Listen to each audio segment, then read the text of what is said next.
Bismillahirrahmanirrahim. Assalamualaikum warahmatullahi wabarakatuh. Apa kabar anak-anak semuanya? Semoga kalian selalu dalam keadaan sehat walafiat. Amin ya rabbal alamin. Kembali lagi bersama aku Sirakun.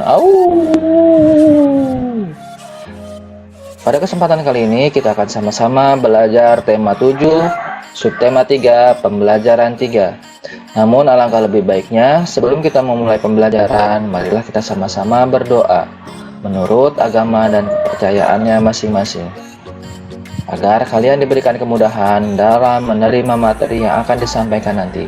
Berdoa di dalam hati, mulai.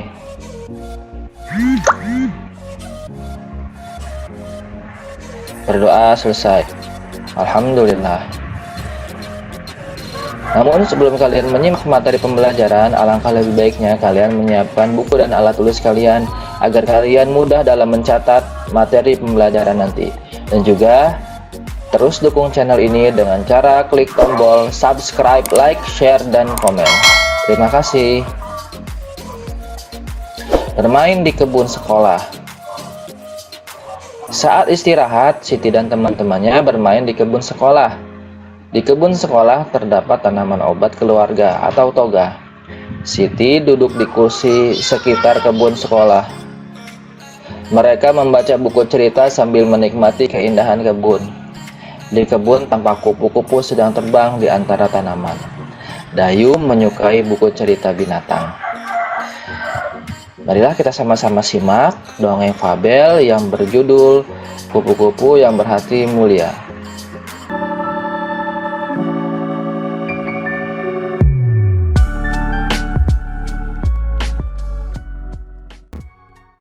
Dikisahkan pada suatu hari yang cerah, ada seekor semut berjalan-jalan di kebun sekolah. Ia sangat senang karena bisa berjalan-jalan melihat kebun sekolah yang sangat indah. Sang semut berkeliling kebun sekolah sambil menyapa binatang-binatang yang berada di kebun sekolah itu. Ia melihat sebuah kepompong yang menggantung di ranting. Sang semut mengejek bentuk kepompong yang jelek dan tidak bisa pergi kemana-mana. Hai kepompong, alangkah buruk nasibmu. Kamu hanya bisa terdiam dan tergantung di situ. Ayo jalan-jalan, lihat kebun sekolah yang luas dan indah ini.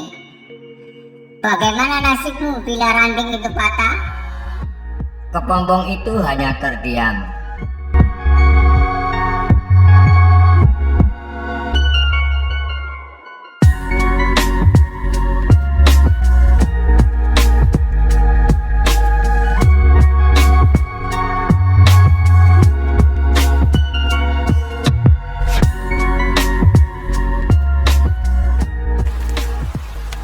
Hingga pada suatu hari semut berjalan-jalan di kebun sekolah itu.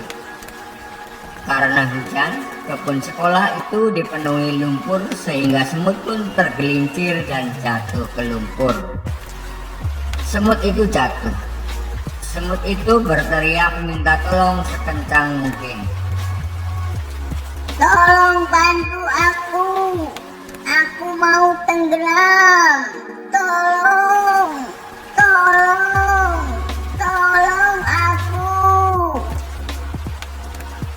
Untunglah saat itu ada seekor kupu-kupu terbang melintas. Kemudian kupu-kupu itu menjulurkan sebuah ranting ke arah semut. Semut, peganglah erat-erat ranting itu. Nanti aku akan mengangkat ranting itu. Lalu si semut memegang erat ranting-ranting itu. Dengan sekuat tenaga, kupu-kupu mengangkat ranting tersebut. Kemudian kupu-kupu menurunkannya di tempat yang aman. Semut berterima kasih kepada kupu-kupu yang telah menolong nyawanya. Aku adalah kepompong yang pernah kau ejek, kata si kupu-kupu. Ternyata kepompong yang dulu diejek semut sudah menyelamatkannya. Akhirnya sang semut pun berjanji tidak akan menghina semua makhluk ciptaan Tuhan yang ada di kebun sekolah itu. Setelah kalian menyimak dongeng fabel kupu-kupu yang berhati mulia, kalian menjawab pertanyaan berdasarkan dongeng tersebut. Mengapa semut mengejek kepompong? Karena kepompong tidak dapat berjalan keliling kebun. 2. Bagaimana sikap kepompong ketika diejek semut? Kepompong diam dan tidak menghiraukan ejekan semut. Mengapa semut meminta tolong? Karena semut terjebak dalam lumpur. Bagaimana sikap kupu-kupu terhadap semut? Kupu-kupu menolong semut. Nomor 5. Bagaimana cara kupu-kupu menolong semut?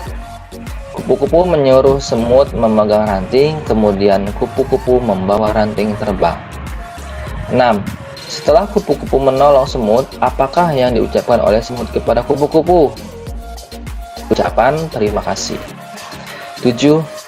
Tulislah janji yang diucapkan semut setelah ditolong oleh kupu-kupu.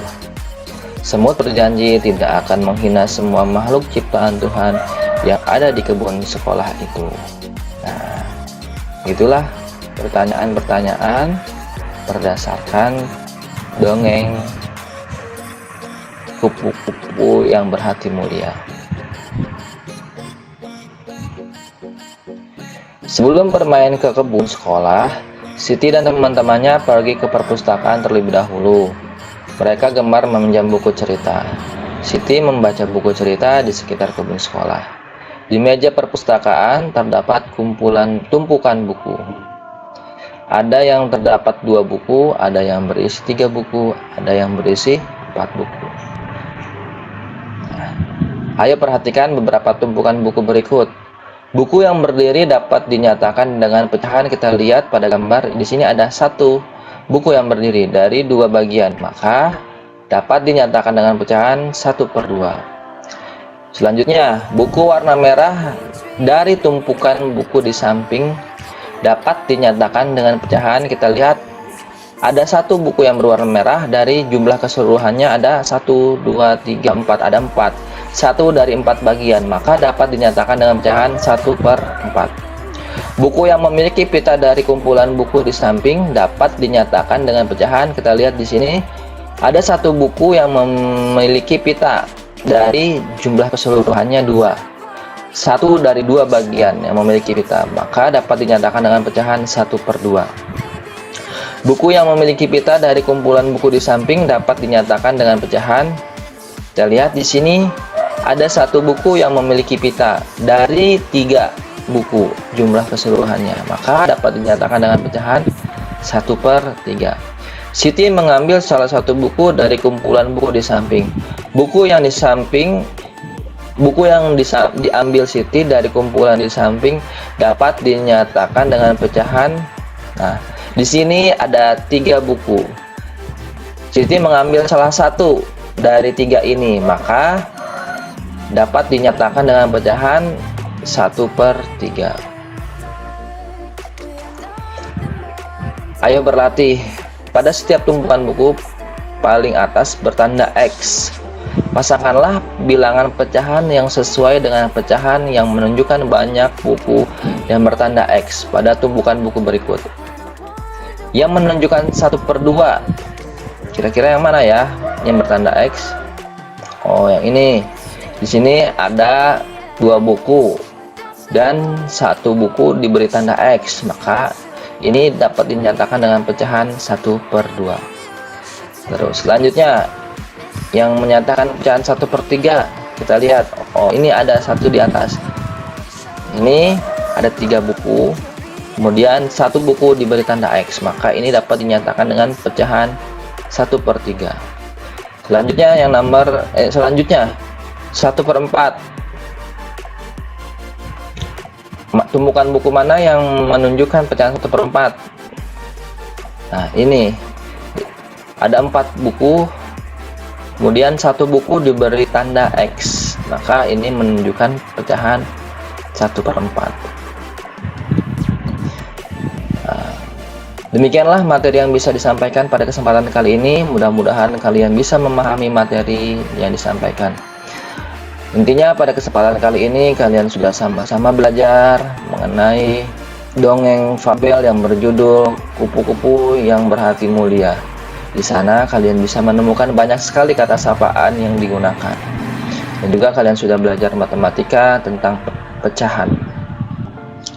Dan juga kalian sudah belajar mengenai menghargai berbagai perbedaan.